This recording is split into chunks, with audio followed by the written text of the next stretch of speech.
Proaktiv shaklda pensiya qanday tayyorlanadi? Bugungi kunda pensiya jamg'armasi tomonidan yoshga doir va nogironlik pensiyalari proaktiv, ya'ni fuqarolarning alohida murojaatlarsiz tayinlanmoqda. Bu nima degani?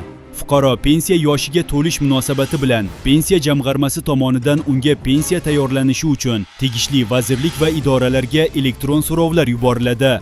Bunga javob tegishli tashkilotlardan fuqarolarning ish staji, jamg'ariladigan pensiya mablag'lari uchun o'tkazilgan to'lovlar, o'qish davri, oilaga oid ma'lumotlar, ish haqi, harbiy xizmat kabi ma'lumotlar pensiya jamg'armasiga onlayn yuboriladi.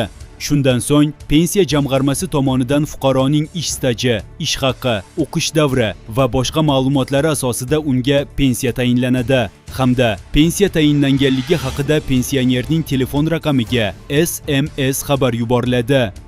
Mobil telefon raqami nomida bo'lmagan yoki telefondan foydalanmaydigan fuqarolarga ushbu xabar pochta xizmati orqali yetkaziladi.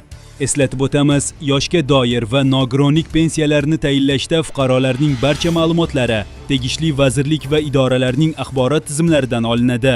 Barcha ma'lumotlari raqamlashtirilgan fuqarolarga muammosiz proaktiv pensiya tayyorlanadi. Mehnat daftarchasidagi ma'lumotlari raqamlashtirilmagan fuqarolar hududlardagi bandlik bo'limlariga murojaat qilgan holda bepul ma'lumotlarni raqamlashtirib olishlari mumkin. Ma'lumotlari raqamlashtirilganlik holatini yagona interaktiv davlat xizmatlari portali orqali tekshirish imkoniyati mavjud.